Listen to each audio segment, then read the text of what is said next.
The priest's voice echoed through the silent church hall as he unfolded the last will and testament, and when he read my name as the sole beneficiary of Marcus Whitmore's $3 million estate, the woman in black, who had been sobbing in the front pew, stopped crying so abruptly, it sounded like someone had switched off a radio. Everyone turned to stare at me sitting quietly in the back corner, the housekeeping woman they barely noticed for 15 years.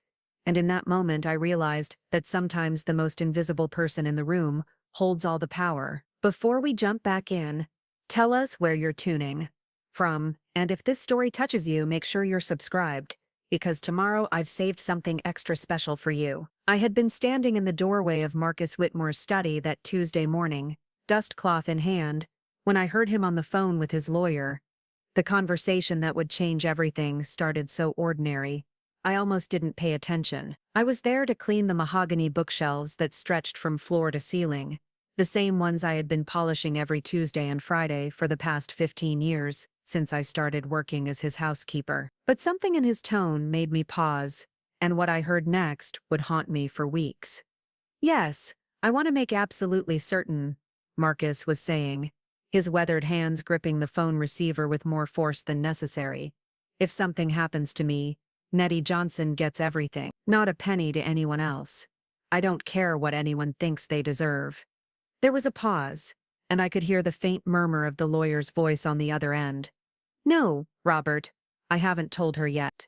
But she's been more family to me than anyone who shares my blood, and it's time I made that official." My hands trembled as I gripped the cleaning cloth, and I stepped back from the doorway before he could see me. Marcus Whitmore, the 78-year-old widower I had been caring for since his wife Eleanor passed away 5 years ago, was leaving me his entire fortune. I had no idea how to process this information, so I did what I always did when emotions threatened to overwhelm me. I went back to work. I had started working for the Whitmores when I was 32 years old, a single mother desperately trying to make ends meet after my husband died in a construction accident. My daughter Celeste was only 8 then, and I needed a job that would allow me to be home when she got out of school. Eleanor Whitmore had been kind but distant, the sort of wealthy woman who appreciated good work but didn't form personal relationships with the help. Marcus had been different from the beginning.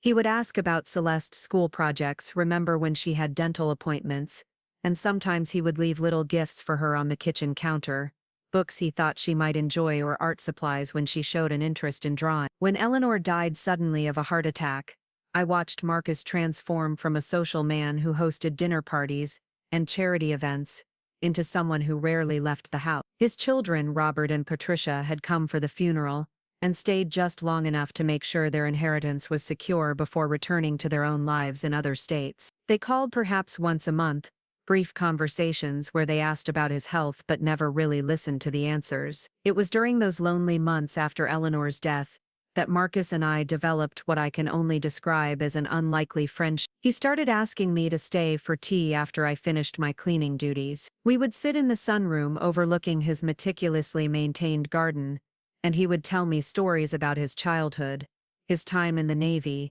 the early days of building his manufacturing business from nothing. I shared stories too, about raising Celeste on my own, about my dreams of maybe going back to school someday, about the small joys that made each day worthwhile. These conversations became the highlight of both our weeks, though neither of us would have admitted it at the time. 3 years ago, something shifted in our dynamic when Marcus had a mild stroke. It wasn't serious enough to require hospitalization, but it left him unsteady on his feet, and sometimes confused about small things, like what day it was, or where he had placed his reading glasses. His children were notified, of course, but Robert lived in Seattle with his tech company job, and claimed he couldn't get away for more than a weekend. Patricia was dealing with her own divorce proceedings in Florida, and said she would visit when things settled down. Neither of them ever came. It was during Marcus's recovery that a woman named Vivian Carmichael entered our lives. She appeared at the front door one rainy Thursday afternoon, claiming to be a longtime family friend, who had just heard about Marcus's health scare. She was probably in her early 50s, with perfectly styled auburn hair and an expensive handbag that she clutched like a shield. When I answered the door, she looked right through me as if I were part of the furniture and asked to speak with Mr. Whitmore immediately. Marcus seemed genuinely pleased to see her, though I noticed he kept asking her to remind him how they knew each other. Vivian was ready with answers that sounded rehearsed. They had met at charity galas, she claimed. Her late husband had done business with Marcus years ago. She had always admired the work he did for the community. The stories were vague enough that Marcus couldn't really contradict them, especially given his recent memory issues, but specific enough that he felt comfortable welcoming her into his routine. What started as occasional visits quickly became a regular presence. Vivian began showing up 2 or 3 times a week, always with some excuse. She needed advice about investments. She was organizing a memorial service for her deceased husband and wanted Marcus's input. She was lonely and enjoyed his company. Marcus, who had been isolated for so long, seemed grateful for the attention from someone who treated him like the successful businessman he had once been rather than an invalid. To be managed. I watched this developing friendship with growing unease, though I couldn't quite put my finger on why. Vivian was always polite to me, but there was something calculating in the way she observed everything during her visit. She would comment on the artwork, ask casual questions about the house's history, and compliment Marcus on his taste in furnishings with the kind of specificity that suggested she was taking mental inventory. When Marcus mentioned that I had been with the family for 15 years, Vivian smiled and said something about how hard it must be to find good help these days, but her eyes never quite met mine. The first real warning sign came 6 months after Vivian started visiting regularly. I was in the kitchen preparing Marcus's lunch when I overheard them talking in the living room. Vivian was expressing concern about his living situation, suggesting that the house was too big for him to manage safely, that perhaps he should consider moving somewhere with more support services. Marcus protested that he was fine, that he had me to help with daily tasks, but Vivian's voice took on a worried tone as she painted pictures of what could happen if he fell when no one was around, if his memory issues got worse, if he needed medical attention in an emergency. "Of course Nettie does her best," Vivian said, and I could hear the careful sympathy in her voice, "but she's not trained for medical emergencies, is she? She's not family. When something serious happens, you need people who really care about your well-being, not just people who are paid to be there." I felt that comment like a physical blow. For over a decade I had been more than just Marcus's housekeeper. I had driven him to doctor's appointments when his children couldn't be bothered to call back. I had sat with him in the emergency room when he had chest pains that turned out to be indigestion. I had held his hand during Eleanor's funeral when his own children were too busy managing logistics to notice their father was falling apart. But in Vivian's carefully constructed narrative, I was just an employee, someone whose care was bought and paid for rather than freely given. Marcus defended me that day, telling Vivian that I was like family to him, that I had been there through some of his darkest moments, but I could hear uncertainty creeping into his voice. Vivian had planted a seed of doubt, and I watched over the following weeks, as it slowly began to grow. She started arriving earlier for her visits, offering to help with tasks that I normally handled. She would bring groceries and insist on cooking meals for Marcus, claiming that she enjoyed taking care of people and that it reminded her of cooking for her late husband. The most insidious part of Vivian's campaign was how gradually she repositioned herself in Marcus's life. She never directly criticized me or suggested that I should be replaced. Instead, she presented herself as additional support, someone who could provide the kind of companionship and care that went beyond what any employee could offer. She started referring to herself as Marcus's closest friend, then his dear friend, and eventually in conversations I overheard, she would describe their relationship in terms that suggested something deeper than friendship. I began to notice that Marcus was becoming more dependent on Vivian's opinions. When I suggested that we call his doctor about some concerning symptoms he was experiencing, he would say he wanted to discuss it with Vivian first. When his lawyer called to schedule a routine review of his estate planning, Marcus mentioned that Vivian thought such meetings were stressful and probably unnecessary. She had a way of framing her suggestions as concerns for his well-being, while subtly undermining anyone else's input. The situation reached a turning point 8 months ago, when Marcus had another small health scare. He had been feeling dizzy and nauseous for several days, and I was worried enough to insist that we call his doctor. The appointment revealed that his blood pressure medication needed adjusting, Nothing serious, but it required a few days of monitoring to make sure the new dosage was working properly. I offered to stay overnight for those few days. Preparing and narrating this story took us a lot of time. So if you are enjoying it, subscribe to our channel. It means a lot to us. Now, back to the story. Something I had done before during his recovery from the stroke, but Vivian immediately volunteered to handle the situation instead. Nettie has her own life to worry about, she said with that same sympathetic smile, and this really requires someone who can be here around the clock. I don't mind staying over. After losing my own husband to health complications, I know how important it is to have someone who truly understands what's at stake. Marcus agreed to let Vivian stay, and during those 3 days, something fundamental shifted in their relationship. When I arrived for work the following Monday, Vivian was still there, making breakfast in the kitchen as if she lived in the house. She greeted me pleasantly enough, but there was a proprietary air about the way she moved through the space, opening cabinets as if she knew where everything belonged, discussing Marcus's schedule as if she had become his primary caregiver overnight. Over the following weeks, Vivian's presence became more constant and more intimate. She would arrive before I did in the mornings, and stay long after I left in the evenings. Marcus began referring to her help with his medications, his meals, his daily routine. When I tried to maintain my usual responsibilities, I would find that Vivian had already handled them, always with an apologetic explanation that she hadn't wanted to burden me with extra work. The most troubling change was in how Marcus spoke about our relationship. Where he had always treated me as a trusted friend and confidant, he began introducing me to visitors as his housekeeper, emphasizing my employee status in a way he never had before. During our tea times in the sunroom, conversations that had once been intimate exchanges between friends became more formal, with Marcus speaking to me the way an employer might speak to valued staff, appreciative, but distant. I realized that Vivian was slowly but systematically erasing me from Marcus's inner circle, replacing the emotional intimacy we had built over 15 years with her own version of care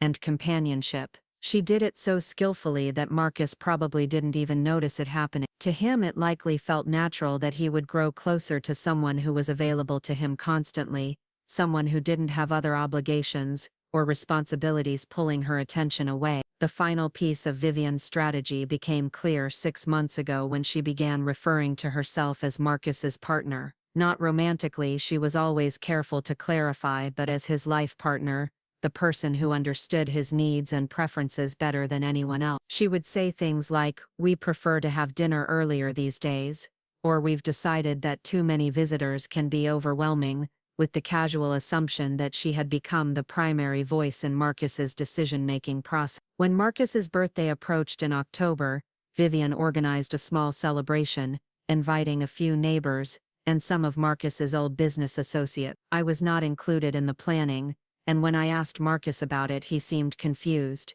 as if it hadn't occurred to him that I might want to be part of the celebration. Vivian smoothly intervened, suggesting that it might be awkward for me to attend as both an employee and a guest, that it would be more comfortable for everyone if I simply helped with the setup and cleanup. I watched from the kitchen as Vivian played hostess at Marcus's birthday party, accepting compliments on the decorations I had helped arrange, serving food I had prepared, and graciously receiving thanks for organizing an event that celebrated a man I had known and cared for longer than she had. When several guests complimented Marcus on having such a devoted partner to care for him in his later years, he didn't correct them. He smiled and nodded, and I realized that in his mind, Vivian had indeed become his partner while I had been relegated back to the role of household staff. That night, after the guests had gone home and I was cleaning up the kitchen, I found myself crying for the first time in months, not just from sadness but from a deep sense of betrayal that had nothing to do with Marcus's intentions,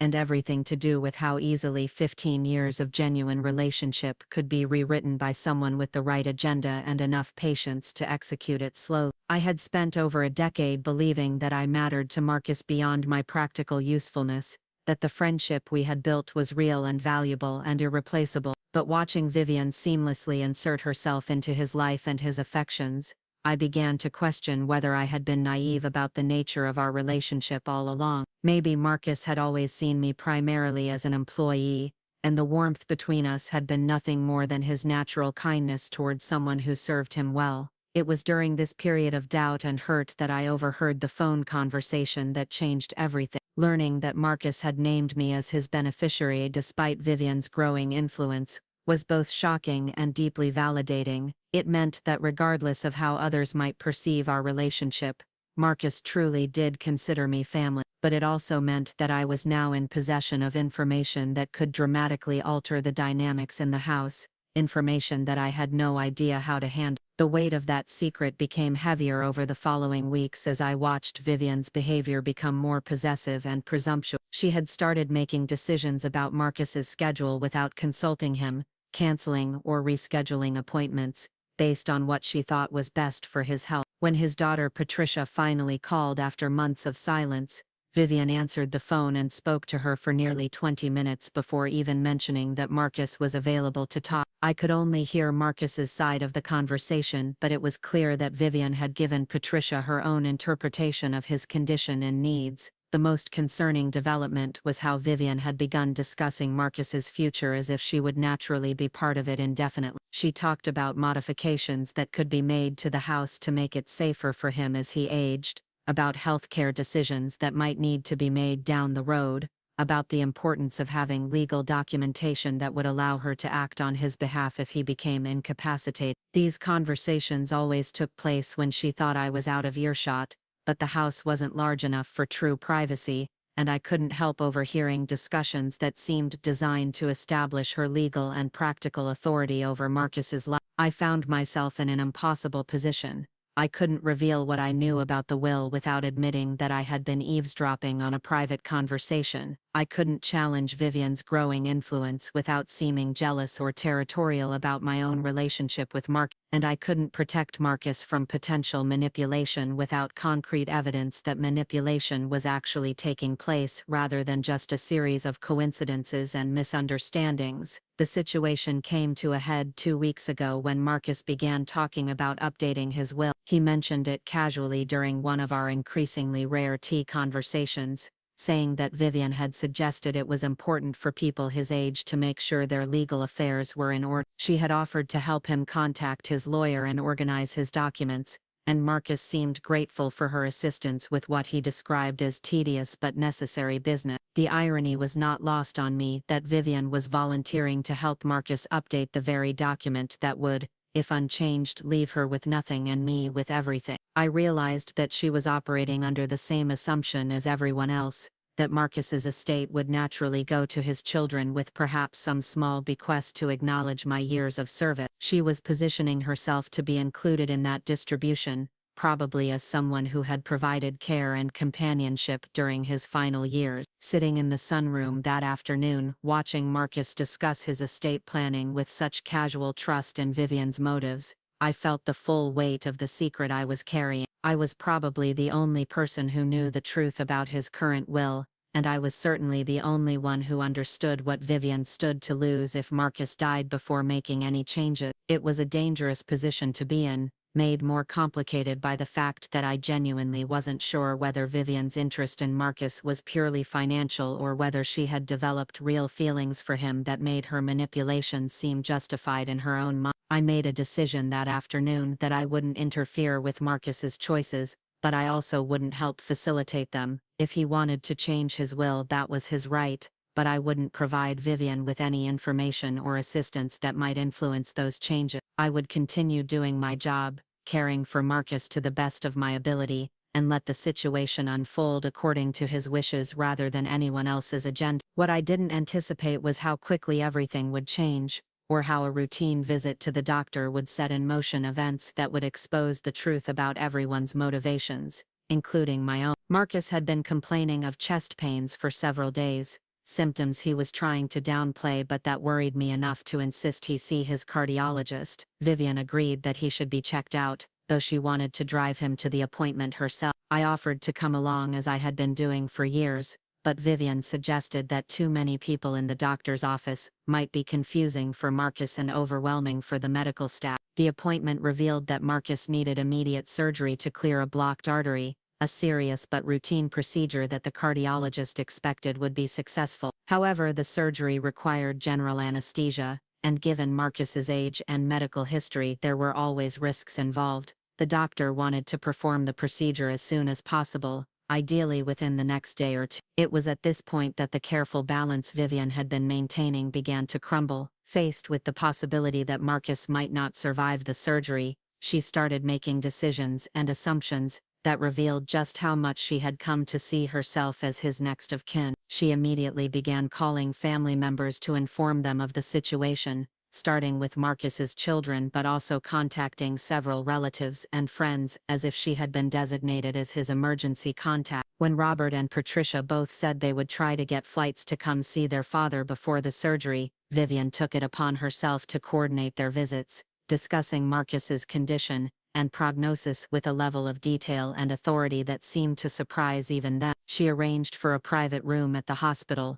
organized a schedule for visitors, and began making plans for his post-surgery care as if these were decisions that naturally fell under her purview. I watched these preparations with growing alarm, not because I thought Vivian was necessarily wrong about what needed to be done, but because of how completely she had assumed control over Marcus's medical crisis. When I tried to ask Marcus directly about his preferences for visitors or care arrangements, Vivian would gently redirect the conversation, explaining that she had already discussed these issues with him and that he preferred to have her handle the logistics so he could focus on preparing for surgery. The most troubling moment came when the hospital's social worker arrived to discuss advance directives and emergency contact. Marcus had always been somewhat casual about such formal arrangements, preferring to handle things as they came up rather than planning for worst-case scenario. But now, faced with major surgery, he needed to designate someone who could make medical decisions on his behalf if he was unable to do so. Vivian immediately volunteered for this responsibility,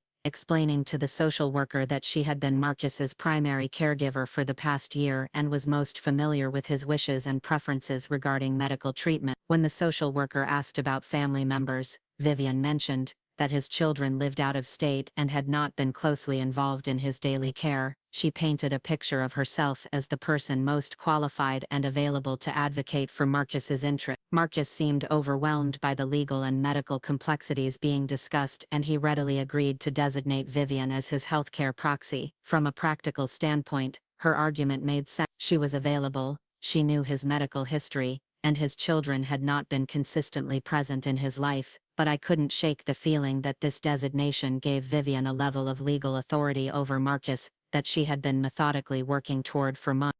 The surgery was scheduled for the following Thursday, and Marcus spent the intervening days in a state of anxious preparation that brought out both the best and worst in everyone around him. His children both managed to arrive the day before the procedure, and their brief visit revealed just how strained and distant his relationships with them had become. Robert, a thin man in his early 50s who looked perpetually worried, spent most of his time on work calls and seemed irritated by the disruption to his schedule. Patricia, who shared her father's strong jaw but none of his warmth, peppered him with questions about his finances and medical care with an efficiency that felt more like a business audit than a family reunion. Both children were polite to Vivian, but clearly surprised by her prominent role in their father's life. When Marcus introduced her as his dear friend who had been taking care of him, they exchanged glances that suggested they were wondering whether this relationship was more significant than their father was letting on. Vivian handled their curiosities skillfully, emphasizing her role as a caregiver and family friend, while subtly establishing her importance in Marcus's daily routine. I noticed that during his children's visit, Marcus seemed to retreat into a more formal version of himself, as if their presence reminded him of roles and expectations he had been allowed to forget during their absence. The easy warmth he had shown with Vivian and even with me was replaced by a careful politeness that made him seem older and more fragile. His children's obvious discomfort with the emotional aspects of his situation seemed to make everyone more aware of what was at stake. The night before the surgery, after Robert and Patricia had returned to their hotel, Marcus asked me to stay late to help him organize some personal papers he wanted to review. We sat in his study, the same room where I had overheard the phone conversation about his will, and he went through files of documents with the careful attention of someone who wasn't sure he would have another chance to review them. It was during this quiet evening together that Marcus finally acknowledged the elephant in the room. "Nettie," he said, looking up from a folder of insurance documents. "I want you to know that whatever happens with this surgery, you've been more important to me than I think I've ever properly expressed. Eleanor and I never had the kind of marriage where we talked much about feelings, and I'm afraid I carried that habit into all my other relationships. But you should know that having you in my life these past 15 years has made all the difference." I felt tears threatening and struggled to find an appropriate response. "You've been important to me too, Mr. Whitmore. You and Mrs. Eleanor gave me a chance when I desperately needed one, and you've treated me more like family than an employee." Marcus nodded slowly, then surprised me by reaching across the desk to take my hand. "I've made some legal arrangements that I think will surprise people," he said carefully.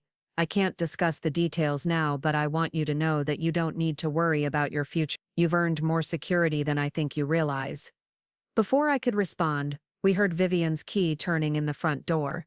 She had started using the spare key Marcus had given her for emergencies, and her arrival interrupted what felt like it might have been a more detailed conversation about his estate planning. Marcus released my hand and returned to his papers as Vivian appeared in the doorway with a concerned expression. "I hope I'm not interrupting anything important," she said, though her tone suggested she expected whatever we were discussing to be concluded immediately. "I thought you might need help with your medications tonight, Marcus, and I wanted to make sure you were following the pre-surgery instructions properly." Marcus assured her that everything was under control, but I could see that the intimate mood of our conversation had been broken. I gathered up the papers we had been reviewing and excused myself for the evening, leaving Vivian to fuss over Marcus's preparations for surgery. As I drove home that night, I found myself wondering whether Marcus had been trying to tell me something specific about his will, and whether Vivian's interruption had been intentional or simply unfortunate timing. The surgery went smoothly, and Marcus recovered more quickly than anyone had expected.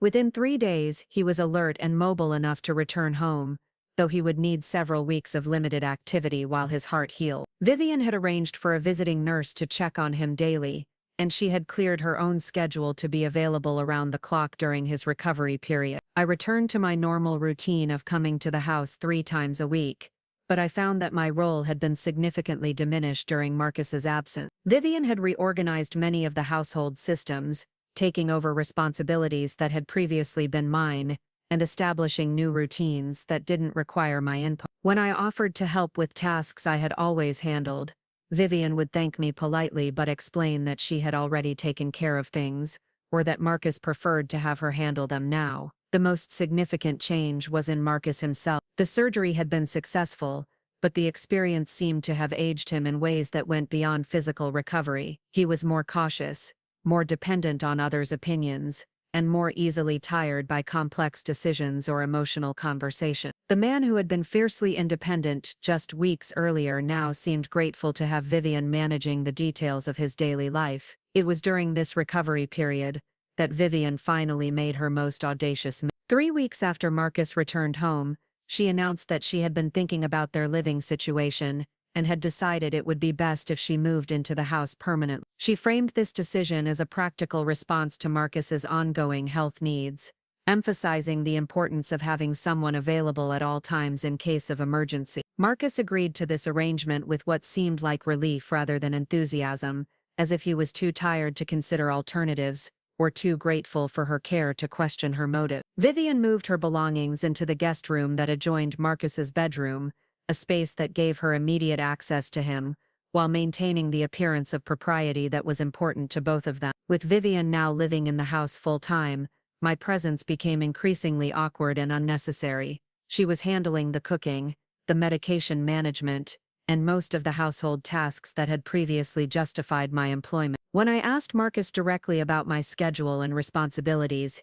he seemed uncertain, as if he hadn't really considered how my role might change now that Vivian was available to handle everything. It was Vivian who suggested a solution that felt like both a kindness and a dismissal. She recommended that I transition to coming just once a week to handle deep cleaning tasks that were too physically demanding for her to manage, essentially reducing my role from trusted caregiver to occasional domestic help. Marcus agreed to this arrangement, though I could see in his eyes that he understood what was happening even if he wasn't prepared to resist it. The reduction in my schedule meant that I was no longer privy to the daily rhythms of Marcus's life or the conversations that shaped his decision. I would arrive on Wednesdays to clean and do laundry, and Vivian would update me on Marcus's condition and any changes in routine, but I was no longer part of the inner circle that determined how he spent his time or what he needed. It was during one of these Wednesday visits, exactly 2 months after Marcus's surgery, that I walked into a conversation that made everything clear. I had arrived earlier than usual and used my key to enter through the kitchen,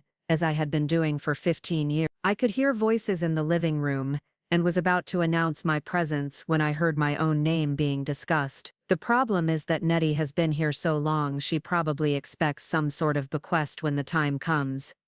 Vivian was saying in the sympathetic tone she had perfected. I'm not saying she doesn't deserve recognition for her years of service, but it would be unfortunate if family assets were tied up in obligations to household staff. Marcus's response was too quiet for me to hear clearly, but Vivian's reply was unmistakable. Of course she's been helpful, darling, but you have to think about what's best for your children and for people who will actually be part of your legacy. Nettie has her own family to worry about.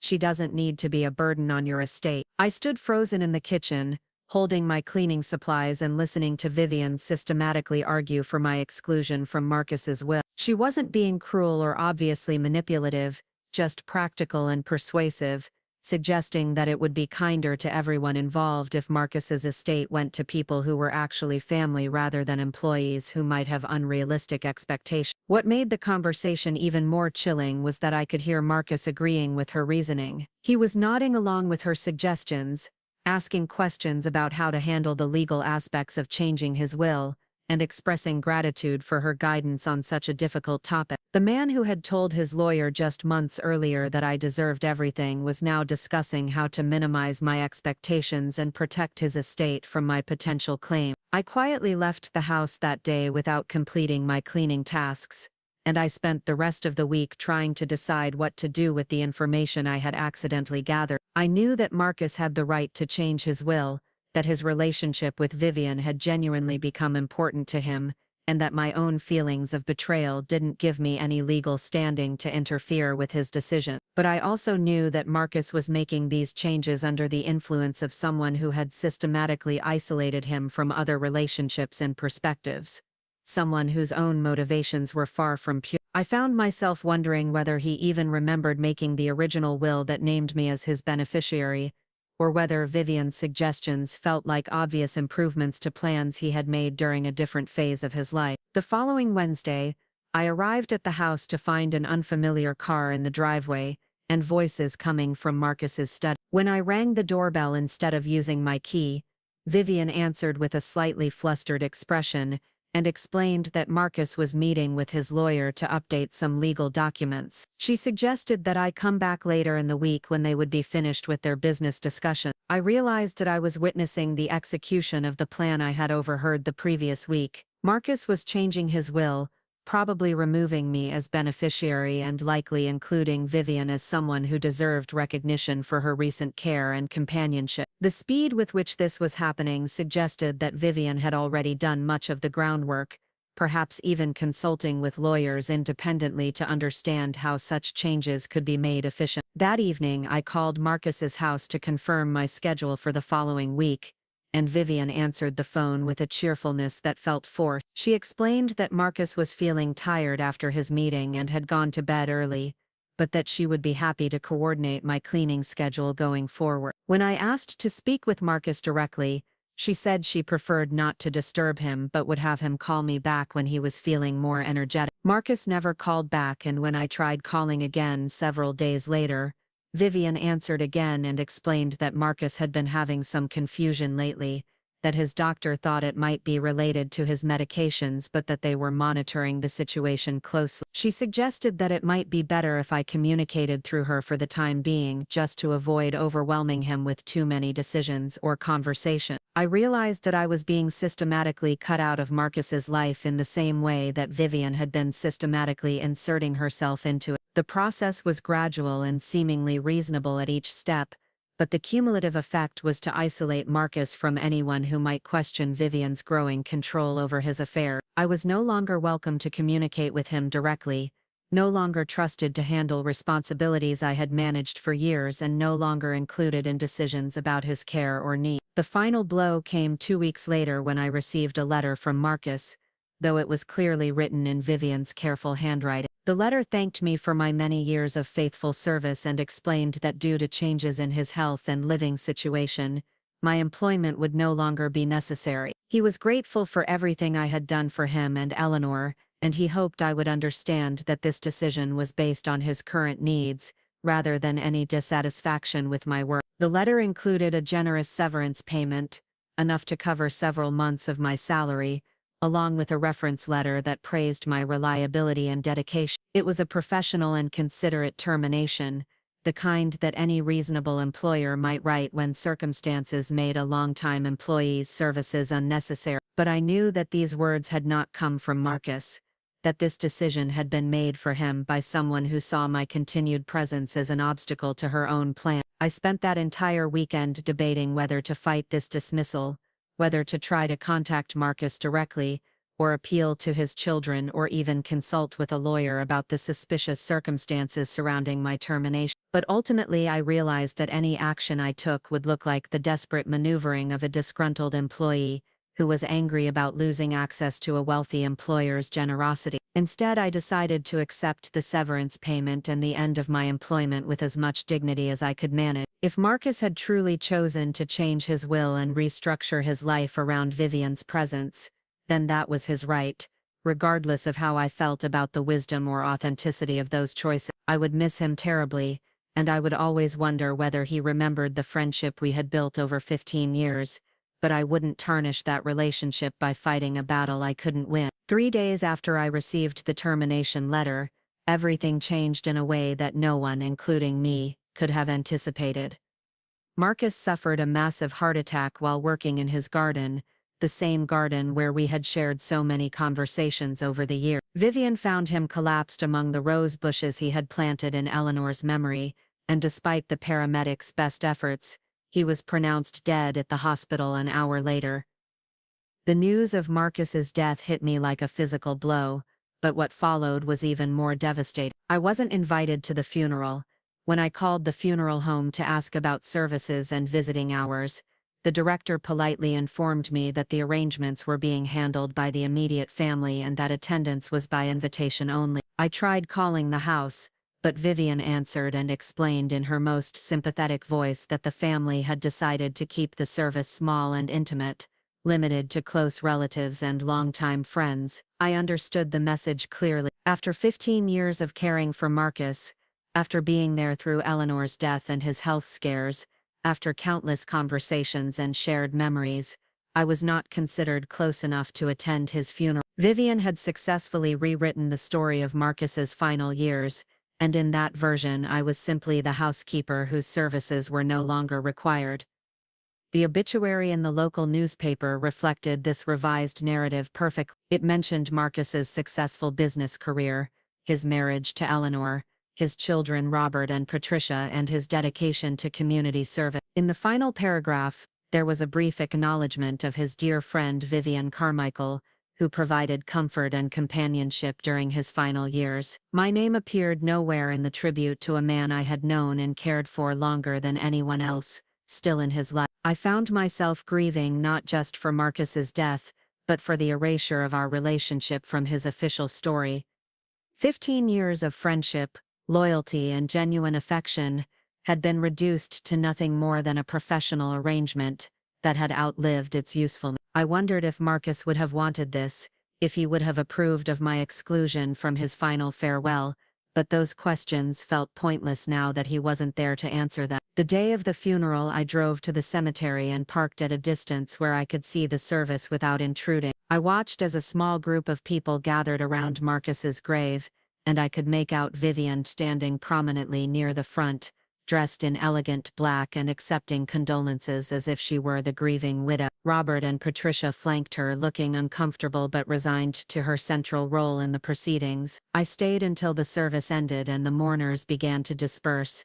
Then I drove home and allowed myself to cry for the first time since learning of Marcus's death. I cried for losing someone who had been genuinely important to me, for the friendship that had sustained us both through difficult times, and for the bitter irony that his death had come just as I was being systematically removed from his life. Over the following days, I tried to focus on practical matters, using Marcus's generous severance payment to buy myself time to look for new employment. I updated my resume, contacted employment agencies, and began the process of finding another position that would allow me to pay my bills and maintain the modest lifestyle I had built over the years. The job search felt surreal, trying to explain to potential employers why I was suddenly available after 15 years with the same family, dancing around the complicated circumstances that had led to my termination. A week after the funeral, I received an unexpected phone call from a man who introduced himself as Robert Whitmore, Marcus's son. His voice was stiff and formal,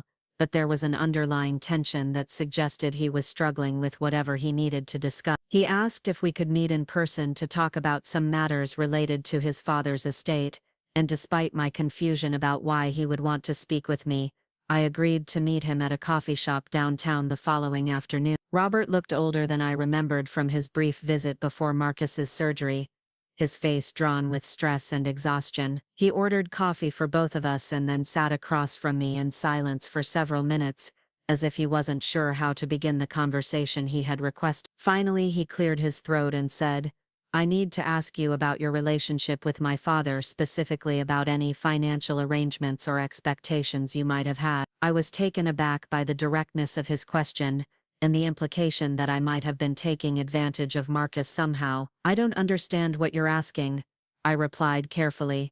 "I was your father's housekeeper. I was paid a fair salary for my work, and when that arrangement ended, he provided a generous severance. I don't have any financial expectations beyond that." Robert studied my face as if he was trying to determine whether I was being truthful. "The thing is," he said slowly, "we've run into some complications with Dad's will. There are some provisions that don't match what we expected, and the lawyer is asking questions about people who might have claims against the estate." My heart began to race as I realized what he might be referring to, but I kept my expression neutral. "I wouldn't know anything about your father's will," I said. "We never discussed his estate planning, and I certainly don't have any claims against." Robert nodded, but I could see that he wasn't entirely convinced. "Vivian mentioned that you and Dad had become quite close over the years, that you might have gotten the wrong impression about your role in the family. She was concerned that you might have been led to believe you would be remembered in the will." The calculated cruelty of Vivian's strategy was breathtaking. She had not only arranged for my exclusion from Marcus's life and funeral, but she was now preemptively discrediting me, in case there were any legal complications that might threaten her own interest, by suggesting that I had inappropriate expectations, or that I might have manipulated Marcus in some way. She was laying the groundwork to challenge any provisions in his will that didn't align with her preferred outcome. "I can assure you that I never had any expectations about your father's will," I told Robert firmly. "Whatever arrangements he made were his business, and I respect his right to distribute his estate however he saw fit. If Vivian is concerned about my intentions, she needn't. I'm not interested in making any claims, or causing any problems for your family." Robert seemed relieved by my response, though I could see that he was still troubled by whatever complications had prompted this conversation. "I appreciate that," he said. "The truth is, we're dealing with some unexpected issues, and the lawyers are being very thorough about identifying potential conflicts or claims. I just wanted to make sure we were all on the same page." After Robert left, I sat in the coffee shop for another hour, trying to process what had just happened. The fact that there were complications with Marcus's will suggested that perhaps he hadn't actually changed it before his death, that the document Vivian thought she had influenced might still contain provisions that surprised his family. The possibility that I might still be named as a beneficiary felt both thrilling and terrifying, given the web of deception and manipulation that had surrounded Marcus's final month. I realized that I was probably one of the few people who knew about the original will, and that this knowledge put me in a precarious position. If Marcus had died before making the changes that Vivian had encouraged, then his estate would be distributed according to the wishes he had expressed months earlier, wishes that would shock everyone who assumed they understood his intention. 3 days later, I received a formal letter requesting my presence at the reading of Marcus Whitmore's last will and testament. The letter, sent by his longtime attorney Robert Hensley, was brief and professional, stating simply that I had been named in the deceased will and that my attendance was required for the formal reading. The appointment was scheduled for the following Monday at 2 o'clock in the afternoon at the law firm's downtown offices. I spent the weekend in a state of nervous anticipation, trying to imagine what Marcus might have left me and how the other beneficiaries would react to whatever provisions he had made. I assumed it would be something modest but meaningful, perhaps a small monetary gift or a piece of jewelry that had belonged to Eleanor, something that acknowledged our friendship without causing too much disruption to his family's expectations. The law office was located in an elegant old building with marble floors and dark wood paneling that spoke of tradition and discretion. When I arrived for the appointment, I was directed to a conference room where several other people were already seated around a polished mahogany table. Robert and Patricia were there, of course, looking appropriately somber in their dark suits. Vivian sat beside them, dressed in the same understated black outfit she had worn to the funeral, her hands folded primly in her lap. There were several other people I didn't recognize, presumably distant relatives or family friends, who had been included in Marcus's will. Everyone nodded politely when I entered, but I could feel the weight of their curiosity about why the housekeeper had been invited to such a formal proceeding. I took a seat near the back of the room, trying to make myself as inconspicuous as possible. Attorney Hensley entered a few minutes later, carrying a thick folder and wearing the serious expression of someone about to deliver news that would surprise and possibly upset his audience. He was a distinguished man in his 60s who had known Marcus for decades, and I could see from his demeanor that he was prepared for a difficult conversation. "Thank you all for coming," he began, settling himself at the head of the table and opening the folder containing Marcus's will. "I know this is a difficult time for everyone who cared about Marcus, and I want to express my condolences to all of you. Marcus was not only a client, but a friend, and his death is a loss for everyone who knew him." Hensley paused to look around the room, his eyes stopping briefly on each person present. "Before I begin reading the will, I want to explain that this document was executed 18 months ago and represents Marcus's final and definitive wishes regarding the distribution of his estate. There have been no subsequent amendments or codicils, despite some preliminary discussions about potential changes that never reached completion." I felt my heart skip a beat at this revelation. Marcus had died before making the changes that Vivian had encouraged, which meant that the will about to be read would reflect his original intentions, rather than any modifications, influenced by her manipulation. I glanced around the room and saw that Robert and Patricia looked confused by this information, while Vivian's carefully composed expression showed the first crack of uncertainty I had ever seen in her facade. "The will I'm about to read is quite straightforward in its major provisions," Hensley continued, "though some of you may find certain aspects unexpected. Marcus was very specific about his wishes, and he asked me when sure that they were carried out exactly as written, regardless of any objections or challenges that might arise." The lawyer opened the will and began to read in a clear, formal voice that carried easily throughout the quiet room. The opening paragraphs were standard legal language establishing Marcus's identity and mental competency at the time the document was created. Then came the specific bequests, starting with small gifts to various charities and organizations that Marcus had supported over the years. "To my son Robert Whitmore, I leave the sum of $50,000 and my collection of naval history books, with the hope that he will remember the stories I told him about his grandfather's service during the war." Robert shifted uncomfortably in his chair, clearly surprised by the relatively modest nature of his inheritance. "To my daughter Patricia Whitmore, I leave the sum of $50,000 and my wife Eleanor's jewelry collection, which I hope will remind her of her mother's grace and kindness." Patricia's face had gone pale, and she exchanged a worried glance with her brother. Hensley continued reading through a series of smaller bequests to friends and distant relatives, amounts ranging from a few $1,000s to $25,000 for Marcus's favorite nephew. Each gift was thoughtful and personal, reflecting Marcus's memory of relationships and conversations that had mattered to him, but none of the amounts were large enough to account for the bulk of his substantial estate. The room had grown tense as it became clear that the major portion of Marcus's wealth had not yet been addressed.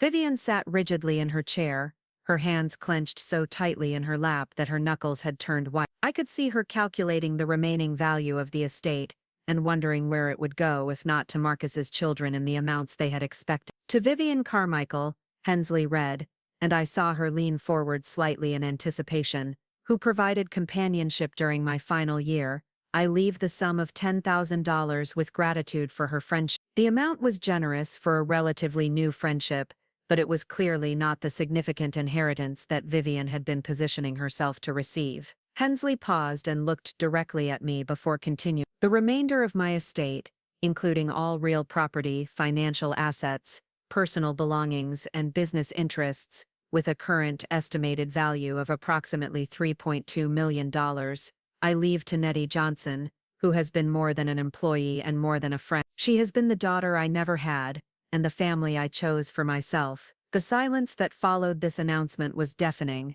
I felt as if all the air had been sucked out of the room, and for a moment I wondered if I had misheard or misunderstood what the lawyer had said. $3.2 million. The entire remainder of Marcus's estate, left to me, the housekeeper who had been dismissed from his life just weeks before his death. The explosion of voices that followed was immediate and overwhelming. Robert was demanding to know how this was possible, whether the will was valid, and what legal recourse they had to challenge such an obviously inappropriate distribution. Patricia was asking whether Marcus had been mentally competent when he signed this document, suggesting that he must have been manipulated or coerced into making such a drastic decision. But it was Vivian's reaction that was most telling. Instead of the shock and outrage that Marcus's children were displaying, her face showed a calculating fury that revealed just how much she had been counting on a different outcome. "This is absolutely ridiculous," she said, her carefully modulated voice finally showing its true edge. Marcus was clearly not thinking straight when he made this will.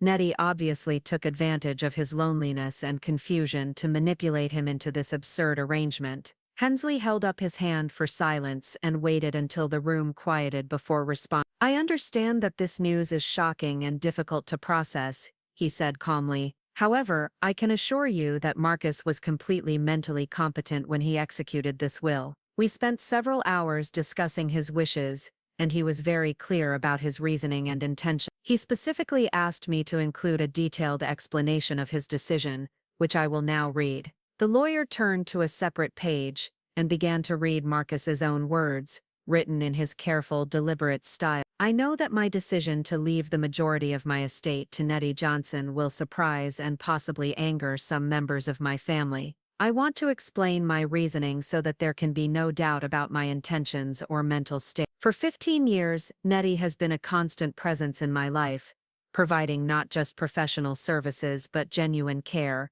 companionship, and loyalty. She was there during Eleanor's illness and death, supporting both of us through the most difficult period of our lives. She has never asked for anything beyond fair compensation for her work, never presumed upon our friendship for personal gain, and never treated me as anything other than a human being deserving of respect and kindness." The lawyer paused to look around the room again before continuing with Marcus's explanation.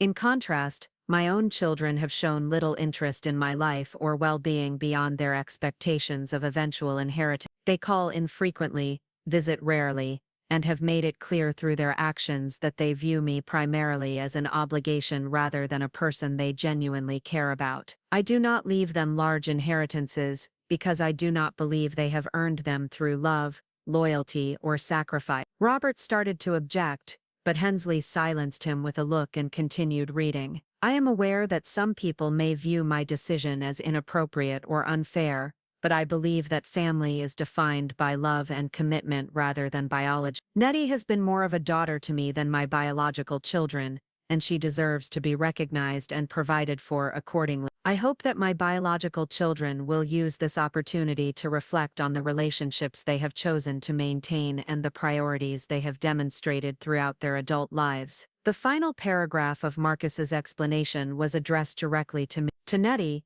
I want to say that this inheritance comes with no obligations or expectations, beyond that you use it to build the secure and comfortable life you have always deserved. You have given me years of your life, and now I want to give you the freedom to live the rest of your life on your own terms. You have earned every penny of this inheritance through your kindness, your loyalty, and your genuine care for an old man who was lucky enough to find real family in unexpected places." When Hensley finished reading, the room was silent, except for the sound of Patricia quietly crying. I felt overwhelmed by Marcus's words, by the depth of feeling they revealed, and by the realization that he had seen and valued our relationship in ways I had never fully understood. Even as Vivian had been working to diminish my importance in his life, he had been thinking about how to ensure my future security and independence. The practical implications of what had just happened began to sink in slowly. I was now a wealthy woman,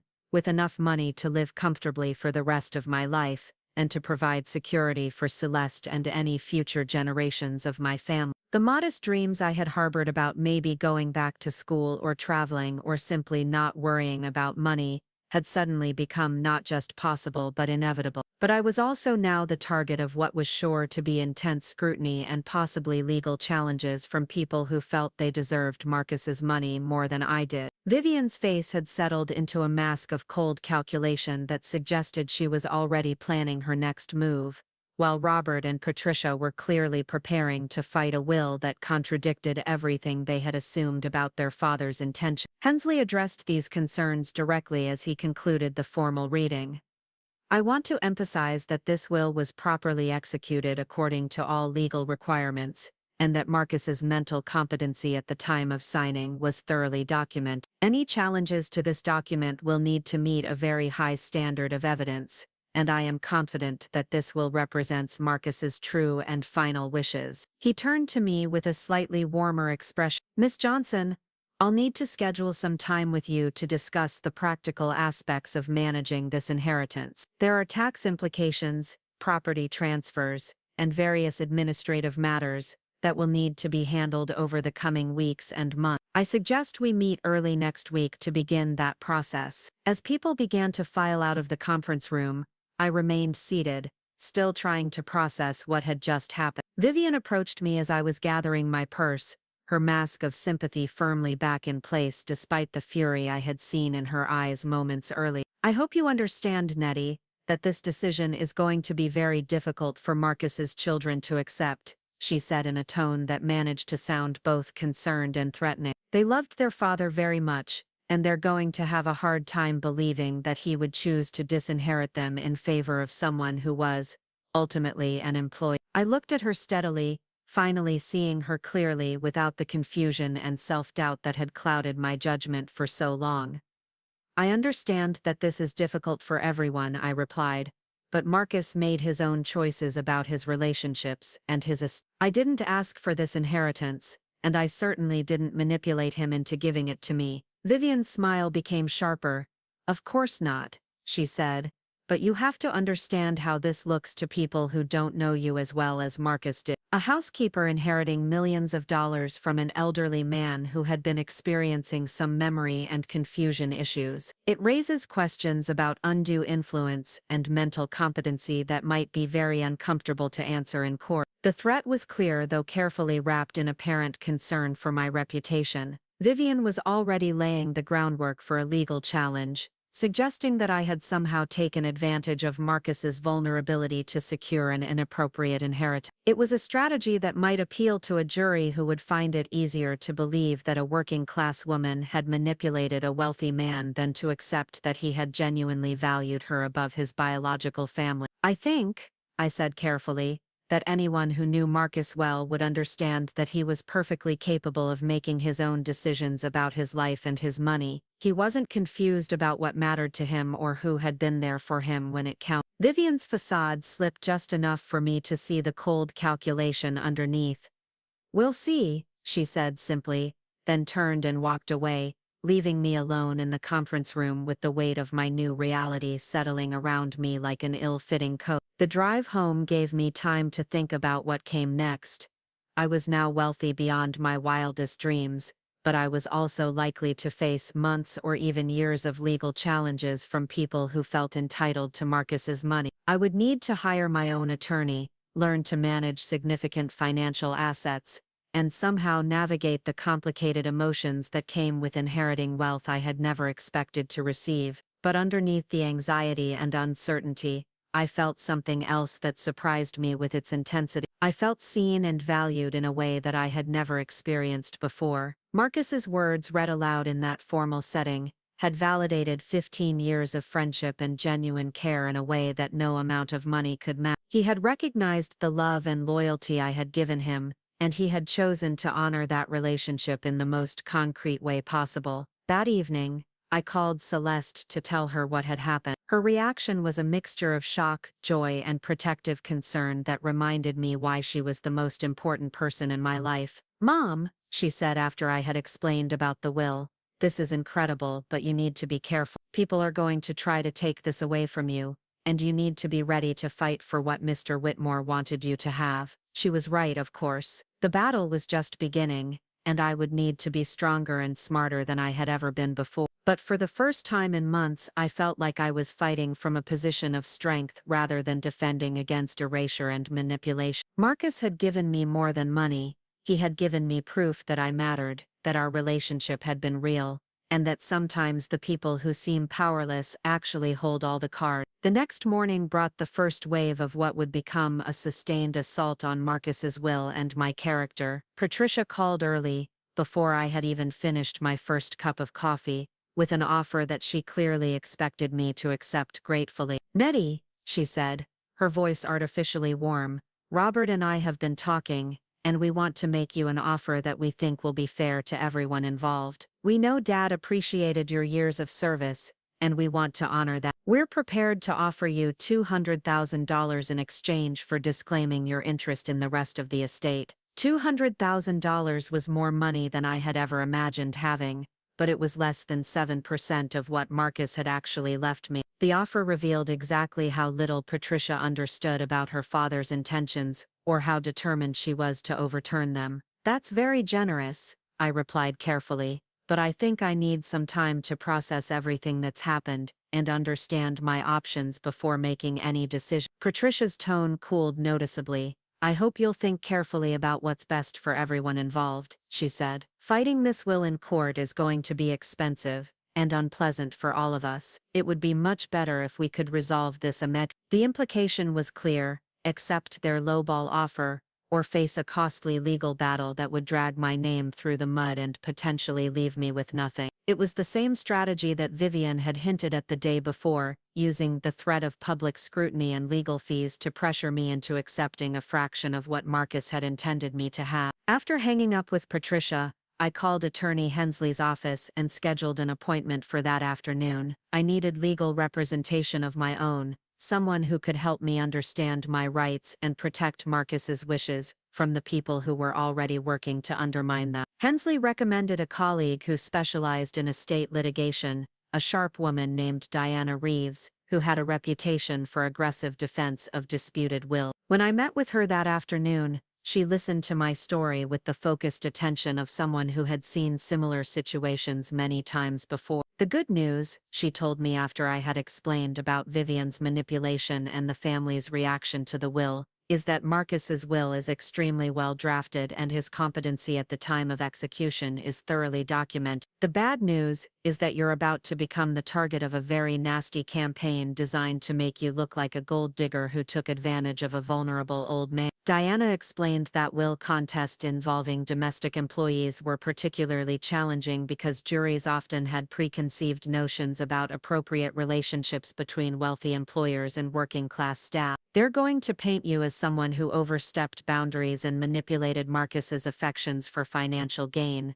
she warned. "We need to be prepared to show evidence of the genuine relationship you had with him and the ways that his biological family failed to maintain meaningful connections." Over the next several days, I began to understand the magnitude of what I was facing. Vivian had hired her own attorney and was pursuing a strategy that painted me as a calculating manipulator who had isolated Marcus from his family and influenced him to change his will. She was claiming that Marcus had been experiencing cognitive decline that made him vulnerable to undue influence, and she was presenting herself as someone who had tried to protect him from my alleged manipulation. The irony was breathtaking. The woman who had actually isolated Marcus from his relationships and manipulated his perceptions was now accusing me of the very tactics she had employed. But her strategy was clever because it played into assumptions that many people would find believable: that domestic workers sometimes take advantage of elderly employers, that wealthy men can be vulnerable to manipulation by younger women, and that dramatic changes to wills often reflect coercion rather than genuine intent. Robert and Patricia joined Vivian's legal challenge,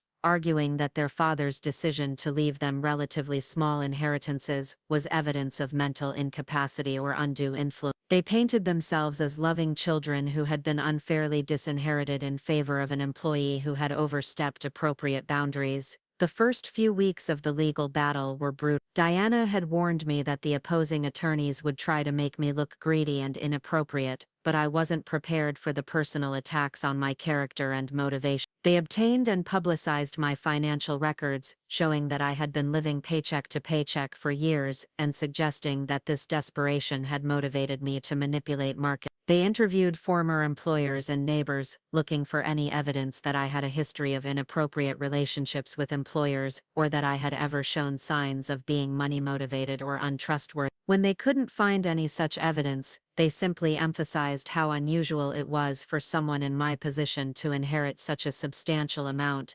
implying that the very unusualness of the situation proved something inappropriate had occurred. The media attention was the worst part. The local newspaper picked up the story and ran it with a headline that read, "Housekeeper inherits millions from elderly employer," accompanied by a photo of Marcus's mansion and speculation about the circumstances that had led to such an unusual bequest. The article presented the basic facts neutrally, but the comments section was filled with assumptions about my character and motivations that were painful to read. People who had never met me felt free to speculate about whether I had been having an affair with Marcus, whether I had deliberately isolated him from his family, or whether I had simply been patient enough to wait for a wealthy old man to die so I could claim his fortune. The fact that I had been terminated from my position shortly before Marcus's death was presented as evidence that the family had discovered my manipulation and tried to protect him rather than as evidence of the manipulation that had actually been taking place. Through all of this character assassination, I found strength in Marcus's own words from his will and in the memories of our genuine friendship. I knew that our relationship had been real, that his decision to leave me his estate reflected his true feelings about the people who had mattered to him, and that I had never done anything to manipulate or take advantage of him. Diana worked tirelessly to build our defense, gathering evidence of my genuine relationship with Marcus and documenting the ways that his biological family had neglected him over the years. She interviewed neighbors who had observed my faithful service over 15 years, obtained medical records that showed Marcus's mental competency right up until his death, and collected examples of the thoughtful conversations and interactions that had characterized our friendship. The breakthrough in our case came from an unexpected source. While reviewing Marcus's personal effects, Diana discovered a box of letters and cards that he had saved over the years. Many of them were from me, brief notes I had left for him when he was sick or worried about something, thank you cards for his kindness to Celeste, and holiday greetings that had accumulated over more than a decade of friendship. But more importantly, the box contained drafts of letters that Marcus had written but never sent, including several addressed to his children expressing his disappointment with their lack of involvement in his life. In one particularly revealing draft, he had written to Robert, "I have spent the last 5 years hoping that you would call more often, visit more frequently, or show some genuine interest in my well-being, rather than just my eventual death and what it might mean for your inheritance. Instead, I have watched you live your life as if I no longer exist except as a financial obligation you occasionally acknowledge." Another unsent letter to Patricia was even more direct. "You have made it clear through your actions that you view me as an inconvenience and a burden rather than a father deserving of love and attention. When you do call, our conversations are perfunctory and focused on practical matters, rather than any genuine interest in my thoughts, feelings, or experiences. I have concluded that you care more about what I might leave you than about who I am while I'm still alive." These letters provided powerful evidence that Marcus's decision to disinherit his children was based on years of observation and disappointment rather than recent manipulation or cognitive decline. They showed a man who was lucid, thoughtful, and deeply hurt by his family's neglect, someone who had made deliberate choices about how to distribute his wealth based on who had actually shown him love and loyalty. The letters also revealed Marcus's thoughts about our relationship in his own words, written privately with no intention that anyone else would ever read them. In one draft addressed to an unnamed friend, He had written, "Nettie has become the daughter I always wished I had. She listens when I speak, remembers what matters to me, and treats me with the kind of genuine affection that I haven't felt from my biological children in years. If I have learned anything in my old age, it is that family is something you build through love and commitment rather than something you inherit through genetics." When these letters were introduced as evidence, the entire tone of the legal proceedings shifted. It became much harder for the opposing side to argue that Marcus had been mentally incompetent or manipulated when his own private writings showed such clear, thoughtful reasoning about his relationships and his disappointments with his biological family. The final blow to their case came when Diana was able to prove that Vivian had been systematically lying about the duration and nature of her relationship with Marcus. Through careful investigation, we discovered that Vivian had never actually been a family friend before Marcus's stroke, that her claims about knowing him through her deceased husband were fabricated, and that she had deliberately targeted him as a wealthy, vulnerable widower who might be susceptible to her manipulation. We found evidence that Vivian had researched Marcus's background extensively before making contact, that she had practiced her story about being a longtime family friend with other people before approaching him, that she had been in significant financial difficulty at the time she began her campaign to insert herself into his life. Her motivation had been purely financial from the beginning, making her accusations against me a classic case of projection. When confronted with this evidence during her deposition, Vivian's carefully constructed persona finally cracked completely. Faced with documented proof of her lies and manipulation, she broke down and admitted that she had deliberately cultivated a relationship with Marcus in hopes of being included in his will. She claimed that she had genuinely come to care for him, but she could not explain away the evidence of her calculated approach to their relationship. With Vivian's credibility destroyed and Marcus's own words providing clear evidence of his reasoning, Robert and Patricia's attorneys advised him to settle rather than continue a fight they were almost certain to lose. The settlement negotiations were tense and bitter, but they eventually agreed to accept their father's original bequests without further challenge in exchange for my agreement not to pursue legal fees and damages against them for their frivolous conduct. 8 months after Marcus's death, I finally took possession of the inheritance he had intended me to have. The money was life-changing, but more important was the validation of our relationship and the recognition that Marcus had valued our friendship exactly as much as I had believed he did. I used part of the inheritance to establish a scholarship fund in Marcus's name for students like Celeste who needed financial assistance to pursue higher education. I bought a modest house in a quiet neighborhood where I could garden and read and live without worrying about money for the first time in my adult life. And I kept the box of letters that Marcus had written but never sent, proof that sometimes the most important relationships in our lives are the ones that grow quietly, without fanfare or public recognition, but with the deep roots that sustain us through everything. The morning after the settlement was finalized, I woke up in my old apartment for the last time. The cardboard boxes stacked in every corner contained 15 years of modest possessions, but they also held the weight of a completely transformed future. As I made coffee in the tiny kitchen where I had counted pennies and worried about bills for so long, I felt the strange displacement of someone whose entire world had shifted overnight while the physical space remained exactly the same. Celeste arrived early to help with the final packing, her excitement barely contained as she surveyed the boxes that represented our escape from financial uncertainty. She had taken time off from her job at the hospital to help me move, and I could see in her face the same mixture of disbelief and gratitude that I had been carrying for months. We had both spent so many years accepting that security was something other people had, that financial stability was a luxury we couldn't afford to dream about. "Mom," she said, carefully wrapping one of Eleanor's teacups that Marcus had given me years ago, "I still can't believe this is real. Every morning I wake up thinking I'm going to discover it was all some elaborate dream." I understood exactly what she meant. The transition from poverty to wealth had happened so quickly that my mind hadn't caught up with my new reality. I still found myself checking prices at the grocery store, still felt guilty about spending money on anything that wasn't absolutely necessary, still woke up in the middle of the night worrying about bills that I no longer had to pay. The house I had purchased was a modest 2-story colonial in a neighborhood that represented everything I had ever wanted but never dared to hope for. It had a small garden where I could grow vegetables and flowers, a reading nook by the front window where I could watch the seasons change, and enough space for Celeste to visit comfortably whenever she wanted to stay over. After years of cramped apartments and shared walls, the prospect of having my own quiet space felt almost decadent. But the most profound change wasn't in my living situation or my bank account. It was in the way I moved through the world, no longer apologetic about taking up space or asking for what I needed. For the first time in my adult life, I had the luxury of making choices based on what I wanted rather than what I could afford,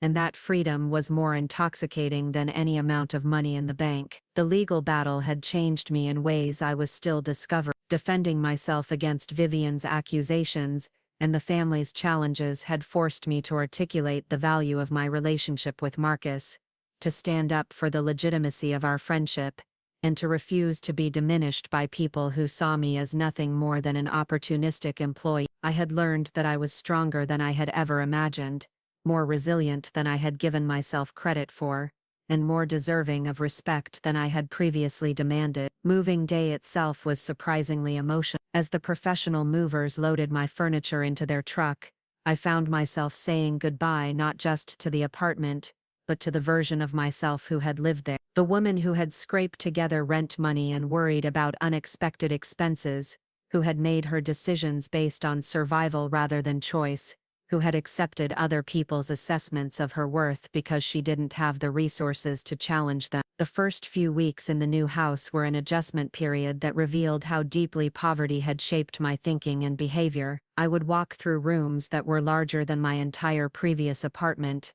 and feel like I was trespassing in someone else's life. I would open kitchen cabinets stocked with food I had bought without checking the prices, and feel a flutter of anxiety about the expense, even though I now had more money than I could spend in several lifetimes. Celeste helped me navigate these psychological adjustments with the gentle patience she had inherited from her father. She would remind me that the money was mine, that Marcus had wanted me to use it to build a comfortable life, and that feeling guilty about having enough was just another form of the scarcity thinking that had kept me small for so long. Gradually I began to relax into my new circumstances, to make decisions based on preference rather than necessity, and to enjoy the simple pleasure of not worrying about money. The garden became my sanctuary during this transition period. I spent hours planning flower beds and vegetable plots, researching which plants would thrive in my new backyard's particular combination of sun and shade. The physical work of digging and planting and weeding gave me a way to process the emotional complexity of my changed circumstances,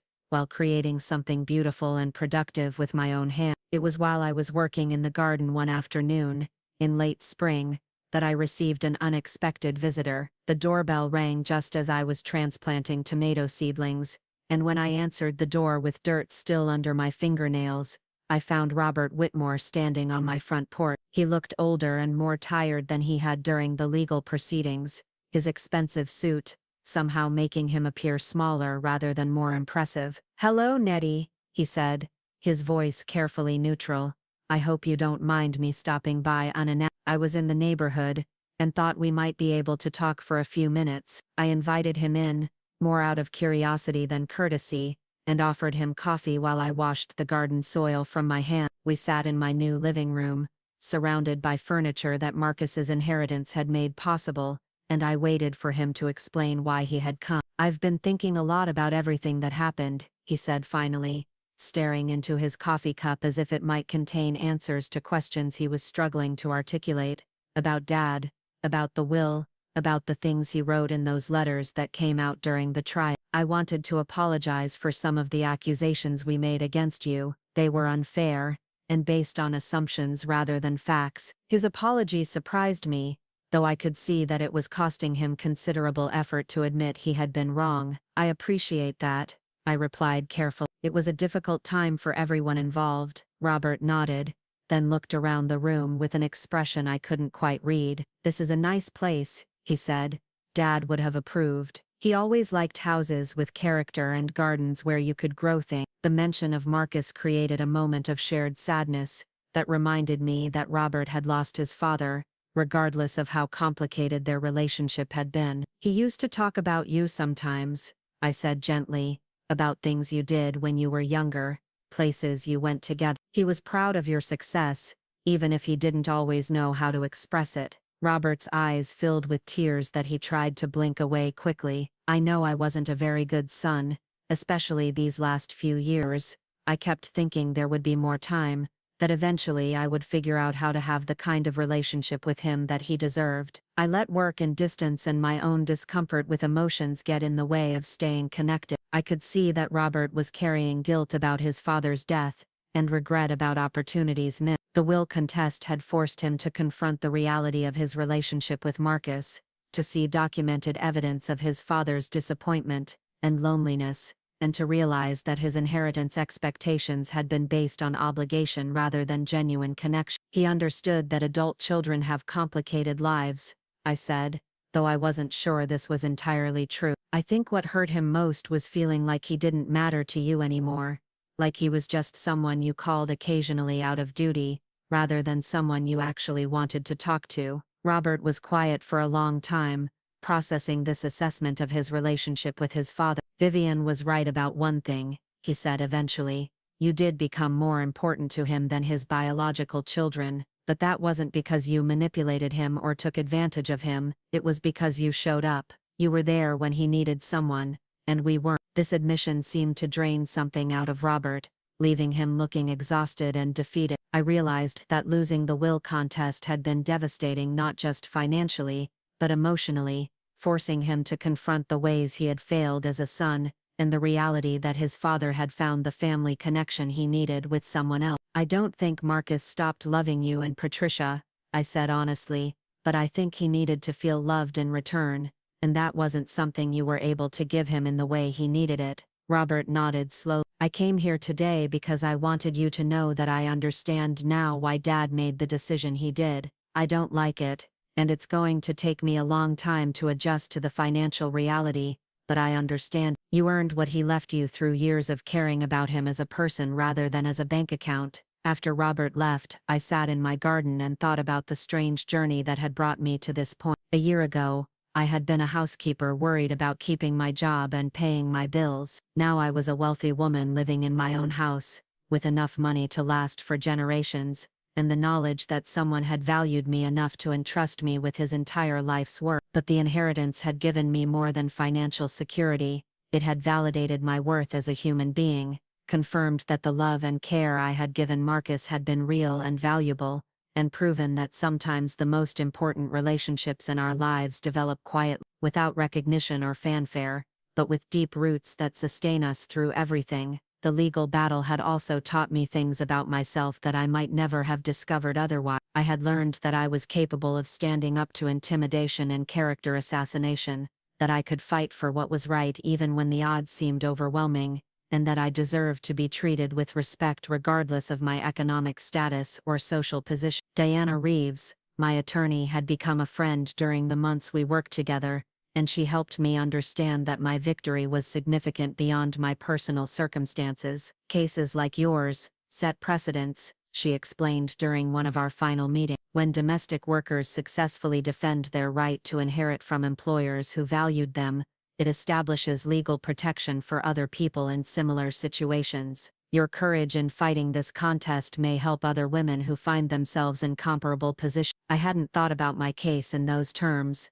but I realized that Diana was right. Vivian's accusations had been based on assumptions about appropriate relationships between employers and domestic workers, assumptions that reflected broader social prejudices about class and worthiness. By refusing to accept a settlement that would have validated those assumptions, I had helped establish that genuine relationships could develop across economic lines and that those relationships deserved legal protection. The scholarship fund I had established in Marcus's name became my primary focus as I settled into my new life. Working with the local community college to identify deserving students reminded me daily of how transformative educational opportunities could be for people who had been written off by others, or who had never been given chances to prove their potential. The first recipient of the Marcus Whitmore Memorial Scholarship was a young woman named Sandra, whose circumstances reminded me strongly of my own situation decades earlier. She was a single mother working multiple part-time jobs while trying to complete her nursing degree,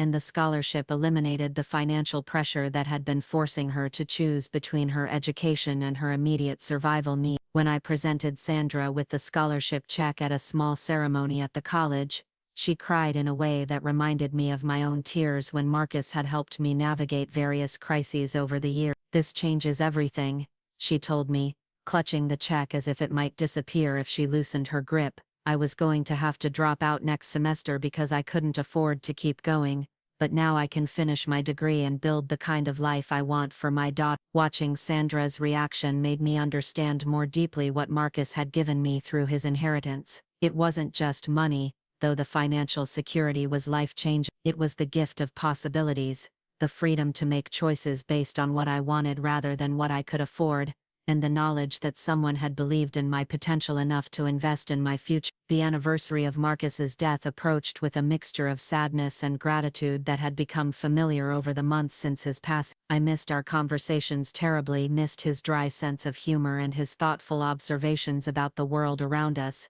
missed the simple comfort of knowing that someone genuinely cared about my well-being and looked forward to my visit. On the morning of the anniversary, I drove to the cemetery for the first time since his funeral. His grave was in a quiet section shaded by mature oak trees, marked by a simple granite headstone that reflected his preference for understated elegance over ostentation. Someone had left fresh flowers recently, probably Patricia or Robert, making their own private pilgrimage to acknowledge their father's death and their complicated feelings about their relationship with him. I had brought flowers too, a mixed bouquet from my own garden that included some of the same varieties he had grown in his backyard. As I arranged them beside the headstone, I found myself talking to Marcus as if he were there to listen, telling him about the house and the garden and the scholarship recipients who were benefiting from his generosity. "I hope you know that I'm using the money the way you wanted me to," I said quietly, feeling slightly self-conscious about talking to a grave, but needing to express thoughts that had been building for months. "I'm not being foolish with it, but I'm not being so careful that I forget to actually live either. I think you would approve of the choices I make." The peaceful setting and the simple act of acknowledging Marcus's ongoing importance in my life brought a sense of closure that I hadn't realized I needed. The legal battle had been about defending his wishes and my right to inherit, but it had also been a distraction from the more fundamental work of grieving someone who had been genuinely important to me. Sitting beside his grave, I realized that the inheritance was just one part of what Marcus had given me over the years. He had also given me respect, friendship, and the experience of being valued for who I was rather than what I could do for others. Those gifts had shaped me long before I knew about the will, and they would continue to influence how I moved through the world regardless of how much money I had in the bank. The drive home took me past the house where I had worked for 15 years, the place where Marcus and I had developed our unlikely friendship and where Vivian had orchestrated her campaign to replace me in his affection. The new owners had painted the exterior and made some changes to the landscaping, but it was still recognizably the place where so much of my adult life had unfolded. I slowed down as I passed the house, not out of nostalgia but out of a kind of amazement at how different my life looked now compared to a year ago. The woman who had driven up this same street every Tuesday and Friday, worried about keeping her job and making her rent, had been transformed into someone with choices and resources and the confidence to use both. That evening, Celeste came over for dinner, as she did every Sunday, and we sat in my new dining room, eating food I had prepared without worrying about the cost of the ingredients. She was dating someone new, a pediatrician she had met at the hospital, and I could see in her face the happiness that came from not having to worry about whether her romantic choices were financially practical. "You know what I love most about your inheritance," she said as we were cleaning up the dishes. "It's not just the money, though obviously that's incredible. It's seeing you make decisions based on what you want instead of what you have to do. You've spent your whole adult life putting everyone else's needs first, and now you finally get to think about what would make you happy." Celeste was right, though I was still learning how to prioritize my own preferences after decades of making survival-based decisions. The luxury of choice was something I was still adjusting to, still learning to embrace without guilt or apology. The following week brought an invitation that surprised me and forced me to confront how much my social position had changed along with my financial status. The invitation was to a charity gala sponsored by several prominent local families, including some who had been friends of Marcus and Eleanor during their marriage. A year ago I would have been serving at such an event, not attending as a guest, but my inheritance had apparently qualified me for inclusion in the city's philanthropic circle. I almost declined the invitation, intimidated by the prospect of socializing with people who had previously been completely outside my social sphere. But Diana encouraged me to attend, pointing out that my participation in charitable giving was part of my responsibility as someone with significant wealth, and that I needed to become comfortable navigating the social expectations that came with my new economic status. The gala was held at the city's most elegant hotel, in a ballroom decorated with flowers that probably cost more than I used to make in a month. I wore a simple black dress that Celeste had helped me choose, nothing too flashy but appropriate for the formal setting, and I tried to project confidence I didn't entirely feel as I entered a room full of people who seemed to know exactly how to behave in such circumstance. The evening was a series of small conversations with people who were curious about the housekeeper who inherited millions, but polite enough to approach the topic indirectly. I found myself telling the story of my relationship with Marcus over and over, emphasizing the genuine friendship we had developed and the ways he had become like family to me over the years. Some people were genuinely interested in understanding how such an unusual relationship had developed, while others seemed more focused on the gossip value of my story. I learned to distinguish between sincere curiosity and prurient interest, and I developed responses that satisfied people's questions without revealing more personal details than I was comfortable sharing. The most meaningful conversation of the evening was with Eleanor's sister Margaret, a woman in her 70s who had known Marcus for decades, and who had watched from a distance as his relationship with his children deteriorated over the years. She sought me out specifically to tell me how pleased she was that Marcus had found companionship and genuine care during his final years. Eleanor would have approved of his decision, she told me quietly as we stood near the silent auction table. She always worried about what would happen to Marcus after she was gone, whether he would become isolated and lonely. She would have been grateful to know that someone was taking care of him the way you did. Margaret's words meant more to me than any legal victory or financial windfall could have, because they represented acceptance from someone who had known Marcus in the context of his marriage and his earlier life. Her approval suggested that my relationship with Marcus had been appropriate and valuable not just in my own assessment, but in the judgment of someone who had loved him long before I met him. As the evening progressed, I began to relax into conversations about philanthropic giving and community involvement, topics that were new to me but fascinating in their complexity. I learned about different approaches to charitable work, about the challenges of ensuring donated money was used effectively, and about the social expectations that came with wealth in a community like ours. By the end of the evening, I had committed to serving on the board of a local literacy program, and had made tentative plans to collaborate with several other donors on educational initiatives that aligned with my interests. The transition from recipient of charity to provider of charitable giving felt symbolic of how completely my life had changed, but it also felt like a natural progression of the values that Marcus had modeled during our friendship. Driving home from the gala, I reflected on how the evening had challenged my assumptions about wealthy people and charitable giving. I had expected to feel out of place and unwelcome, but instead I had found a community of people who were genuinely committed to using their resources to address social problems and support people who needed assistance. The irony wasn't lost on me that I was now in a position to help other women in situations similar to my own former circumstances. The scholarship fund was just the beginning of what I could do with Marcus's inheritance, and I began to envision other ways to support people who were struggling with the same challenges I had faced for so many years. As summer turned to fall, I settled into routines that reflected my new life while honoring the values that had sustained me through more difficult times. I volunteered at the community college where the scholarship recipients were studying, helping other adult learners navigate the challenges of returning to school while managing work and family responsibilities. The volunteer work reminded me weekly of how transformative educational opportunities could be for people who had been dismissed or overlooked by others. I saw myself in many of the students I worked with, people who were smart and capable but who had never been given chances to prove their potential or who had been forced to delay their dreams because of economic circumstances. Working with these students also helped me process my own transformation from someone who worried about basic survival to someone with the resources to help others achieve their goal. The continuity between my former struggles and my current ability to address similar struggles in other people's lives gave meaning to the dramatic changes I had experienced. My relationship with Celeste deepened during this period as we both adjusted to our changed circumstance. She was finishing her nursing degree and planning to specialize in pediatric care, and we could discuss her future plans without the underlying anxiety about money that had colored so many of our previous conversations about her education and career goals. "I keep thinking about how different our conversations are now,"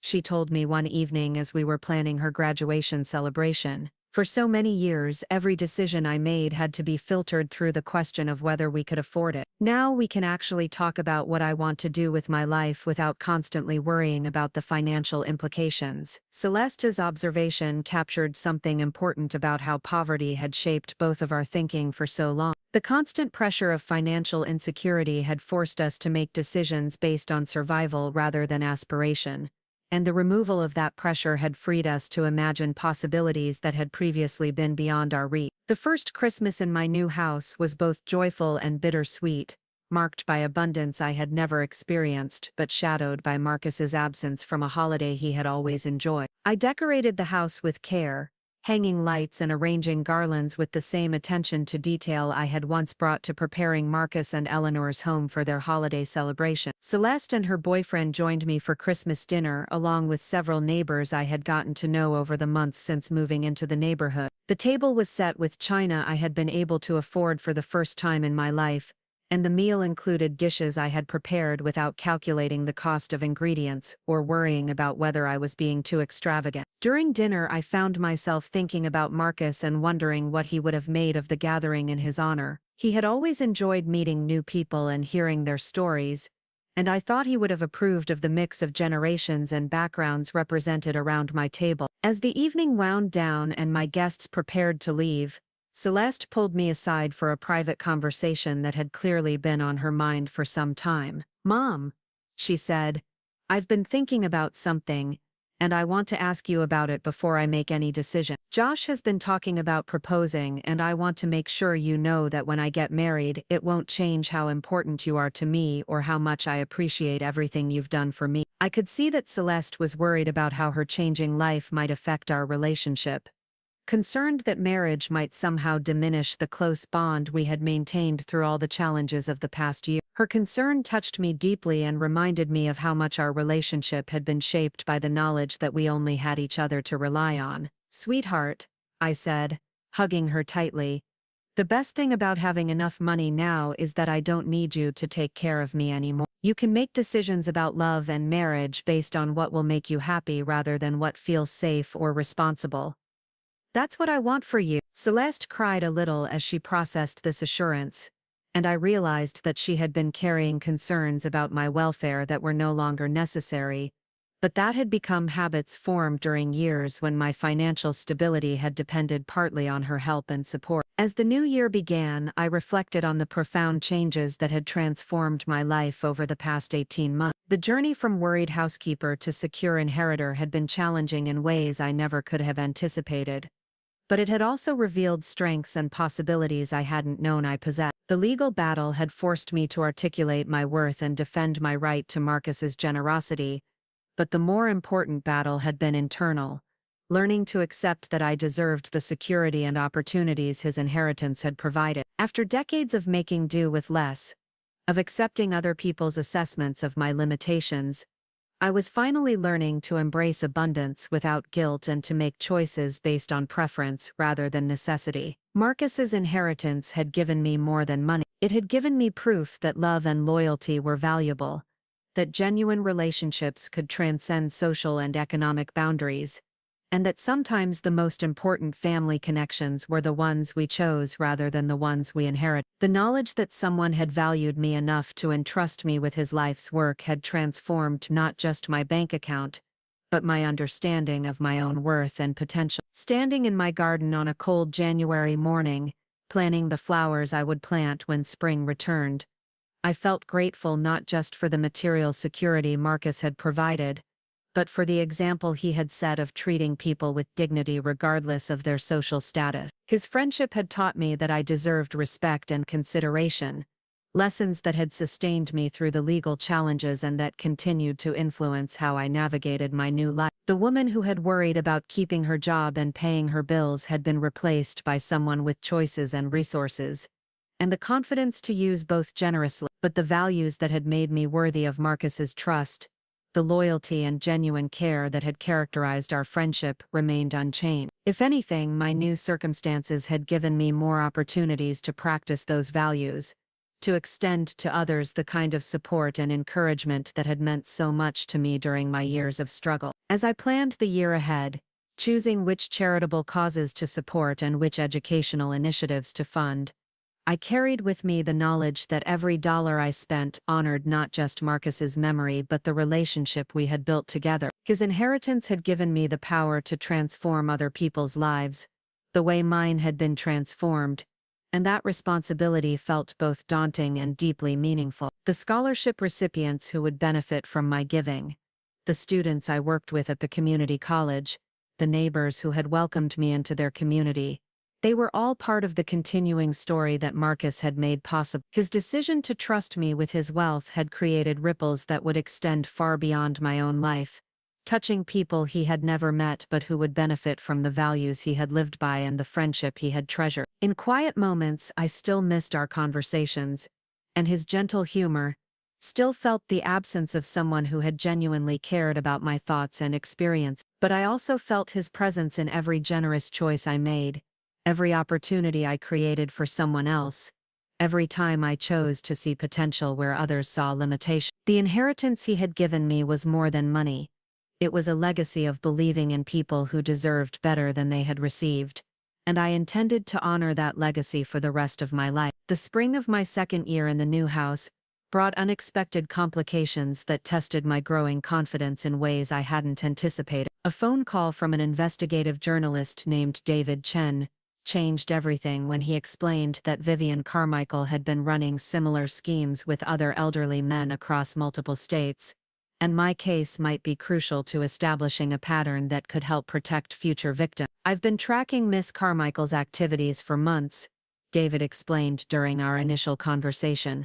"Your situation with Marcus Whitmore isn't isolated. There have been at least 3 other cases where she's used identical tactics to position herself for financial gain from vulnerable widowers." This revelation was both shocking and validating. Learning that Vivian's manipulation of Marcus had been part of a calculated pattern rather than an isolated incident helped me understand that the campaign against me hadn't been personal but professional. She had seen Marcus as a mark, someone whose wealth and vulnerability made him an ideal target for the kind of long-term con she had apparently perfected over years of practice. David's research had uncovered documentation of Vivian's previous relationships with elderly men, including court records from a will contest in another state where she had successfully obtained a significant bequest from a man she had known for less than 2 years. In that case, there had been no one to challenge her claims, and the man's distant relatives had settled rather than fight an expensive legal battle. The journalist's investigation revealed that Vivian had been using multiple identities and had a network of accomplices who helped her research potential targets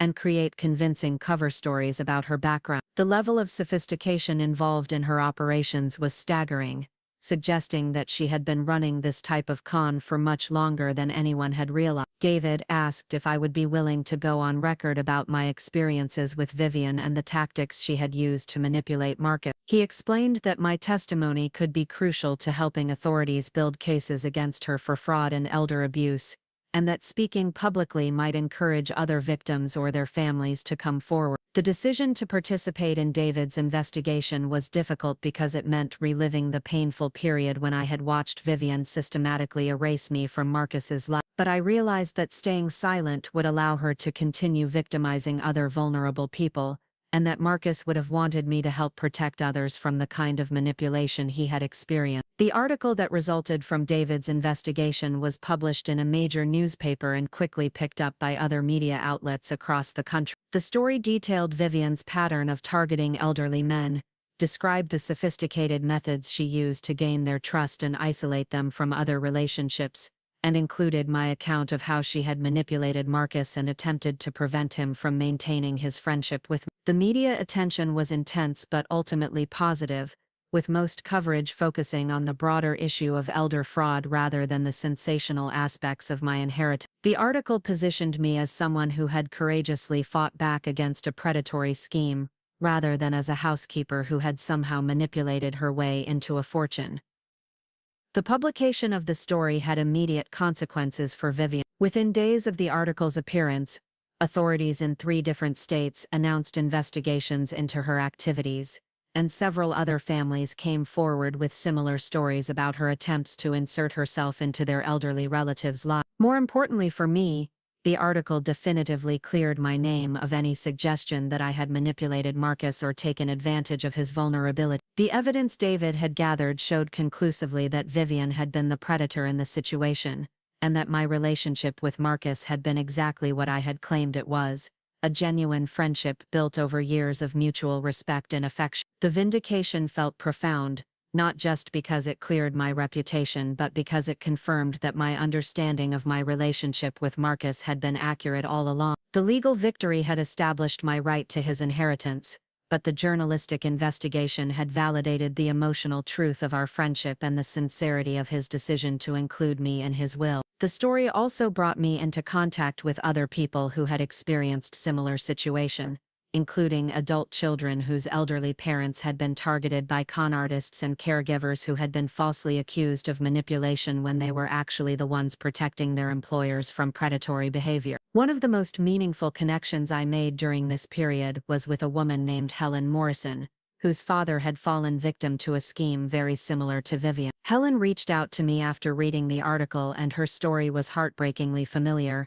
A sophisticated con artist had isolated her father from his family, convinced him that his children didn't care about him, and positioned herself to inherit his estate. Helen's father had died before she could gather enough evidence to challenge the will, and the woman who had manipulated him had inherited nearly $2 million. The legal fees involved in fighting the inheritance would have been enormous, and Helen's siblings had decided it wasn't worth the financial risk or emotional trauma of a prolonged court battle. Talking with Helen and other people who had experienced similar situations helped me understand how fortunate I had been to have the evidence necessary to defend Marcus's original intention. Many families faced with suspicious circumstances around a loved one's will simply didn't have the resources or documentation needed to mount an effective challenge. This realization inspired me to expand my charitable giving beyond education to include legal assistance for families dealing with suspected elder fraud. I established a fund that provided grants to cover legal fees for people who needed help investigating or challenging suspicious changes to elderly relatives' wills, but couldn't afford the cost of litigation. The fund was modest at first, but it grew as word spread about its availability and as other donors who had read about my case contributed to support its mission. Within 6 months, we had helped dozens of families investigate suspicious circumstances around their relatives' estates, and in several cases, we had uncovered evidence of manipulation that led to successful legal challenges. Working on these cases gave me a new understanding of how common elder fraud actually was and how devastating it could be for families who lost not just their inheritance, but their confidence in their own perceptions of their relationships with elderly relatives. Many of the families I worked with had been gaslighted in the same way I had been, told that their concerns about predatory caregivers or sudden changes in their relatives' behavior were really jealousy about money or resentment about being replaced in their loved one's affection. As my involvement in elder advocacy grew, I was invited to speak at conferences and workshops about my experiences and about the warning signs that families should watch for when elderly relatives suddenly change their social circles or financial arrangements. These speaking engagements were initially terrifying for someone who had spent most of her life avoiding public attention, but I found that sharing my story helped other people understand the complexity of elder fraud and the importance of taking suspicious changes seriously. The speaking engagements also helped me process my own experiences and understand them in a broader context. Telling my story repeatedly forced me to articulate not just what had happened but why it mattered, and how the tactics Vivian had used reflected broader social attitudes about aging, vulnerability, and the relationships between people of different economic class. One of the most powerful speaking engagements was at a conference for adult protective services workers. people whose job it was to investigate suspected abuse or exploitation of elderly adults. Many of these workers had never encountered cases like mine where the target of manipulation had been wealthy and apparently well cared for, and they were surprised to learn how sophisticated financial predators could be. My involvement in elder advocacy also brought me into contact with researchers studying the psychology of financial predators and their victims. I participated in several studies examining how con artists selected their targets, how they built trust and dependency, and how they isolated victims from other relationships that might provide protection or alternative perspective. The research revealed that people like Marcus were particularly vulnerable not just because of their wealth but because of specific psychological factors related to aging and isolation. Widowed men were especially susceptible to manipulation by women who offered companionship and care, particularly if their relationships with their adult children were strained or distant. Understanding the psychological dynamics involved in Marcus's manipulation helped me forgive him for the ways he had been influenced by Vivian's campaign against me. I realized that her tactics had been specifically designed to exploit normal human needs for connection and care, and that even intelligent, successful people could fall victim to such sophisticated manipulation. As the second anniversary of Marcus's death approached, I reflected on how dramatically my understanding of his final years had evolved. Initially, I had seen his relationship with Vivian as a betrayal of our friendship, evidence that I had been easily replaced by someone who offered him something I couldn't provide. But learning about the sophisticated nature of her manipulation helped me understand that Marcus had been a victim rather than a willing participant in my exclusion from his life. The anniversary also marked 2 years since I had inherited his estate, and I wanted to commemorate the occasion by doing something that would honor both his memory and the values he had tried to live. After considerable thought, I decided to establish a residential facility for elderly people who were at risk of financial exploitation, a place where they could live safely while maintaining their independence and autonomy. The facility would provide not just housing but education about financial scams, legal assistance for people who had been targeted by predators, and social programs designed to reduce the isolation that made elderly people vulnerable to manipulation. It would be a place where people like Marcus could age with dignity while having access to the support and protection they needed. Planning the facility required months of research into regulations, staffing requirements, and architectural considerations, but it also gave me a concrete way to channel the energy and resources Marcus had entrusted to me. The project felt like a natural extension of our friendship, addressing the very vulnerability that had made him susceptible to Vivian's manipulation. The groundbreaking ceremony for the Marcus Whitmore Center for Elder Protection was held on a sunny morning in October, exactly 2 years after Marcus's death. The ceremony was attended by dozens of people whose lives had been touched by elder fraud, including Helen Morrison and several other families I had worked with through the Legal Assistance Fund. Celeste spoke at the ceremony about how Marcus's generosity had transformed not just my life,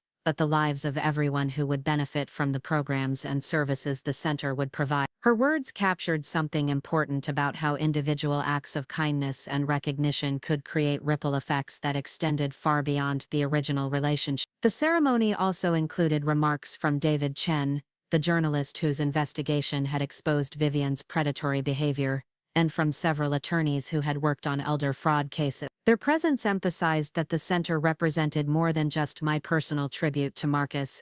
It was part of a broader movement to protect vulnerable adults from financial exploitation. As I stood at the podium to deliver my own remarks, I thought about how far I had traveled from the woman who had been afraid to challenge Vivian's manipulation or assert my own worth in Marcus's life. The confidence I had gained through fighting for his intentions had enabled me to become an advocate for other people facing similar challenges. The months following the groundbreaking were filled with the detailed work of transforming architectural plans into a functioning facility. I worked closely with architects, contractors, and social service professionals to create a space that would feel like home rather than an institution, a place where residents could maintain their privacy and independence while having access to protection and support. The first residents moved into the Marcus Whitmore Center in the spring, 3 years after Marcus's death and exactly 1 year after I had first conceived of the project. Watching elderly people settle into their new apartments and begin forming friendships with other residents felt like the completion of a circle that had begun with my own friendship with Mark. Among the first residents was a woman named Dorothy Chen,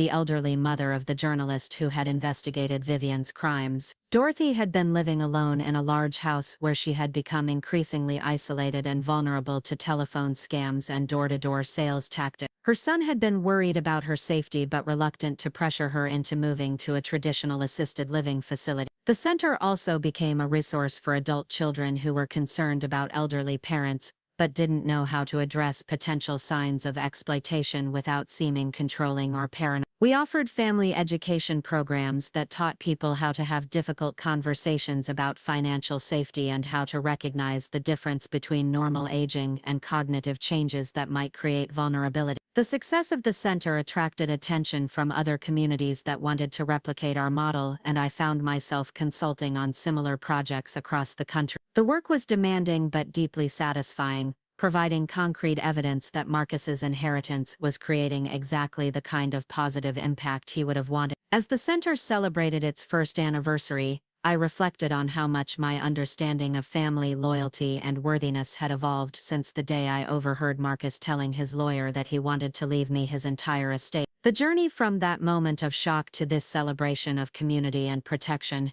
had taught me lessons about resilience, justice, and the power of genuine relationships that I could never have learned any other way. The legal battle had established my right to Marcus's inheritance, but the work of honoring his intentions had required me to think beyond my own financial security to consider how wealth could be used to address the very problems that had made our friendship necessary in the first place. Marcus had needed genuine care and companionship because his biological family had failed to provide it.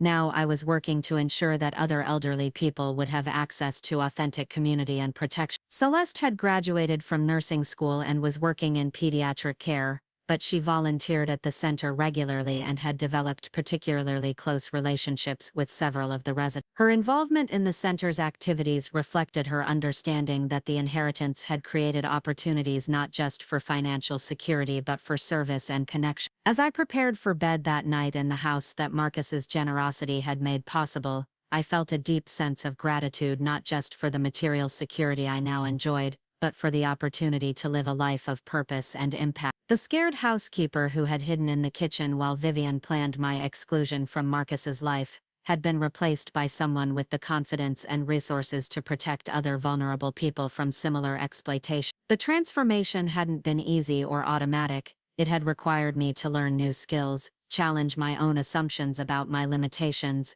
and find the courage to speak publicly about experiences that were deeply personal and sometimes painful to revisit. But each step of the journey had revealed strengths and possibilities I hadn't known I possessed. Marcus's friendship had taught me that I was worthy of love and respect regardless of my economic status or social position. His inheritance had given me the resources to act on that knowledge, to build a life that reflected my values rather than just my survival needs. And the work I was doing to honor his intentions had connected me to a community of people who shared my commitment to protecting and empowering vulnerable adults. Looking toward the future, I could see years of meaningful work ahead, expanding the center's programs, supporting other communities that wanted to develop similar facilities, and continuing to advocate for stronger protections against elder fraud. The resources Marcus had entrusted to me would allow me to pursue this work without worrying about my own financial security, and the relationships I had built through the center would sustain me through whatever challenges lay ahead. The woman who had once worried about keeping her job and paying her bills had discovered that she was capable of much more than she had ever imagined. But the values that had made me worthy of Marcus's trust, the loyalty and genuine care that had characterized our friendship, remained the foundation of everything I was working to build. In honoring his memory and intentions, I had found my own voice and purpose, and that discovery had been worth more than any amount of money he could have left me. Up next, you've got 2 more standout stories right on your screen. If this one hit the mark, you won't want to pass these up. Just click and check them out.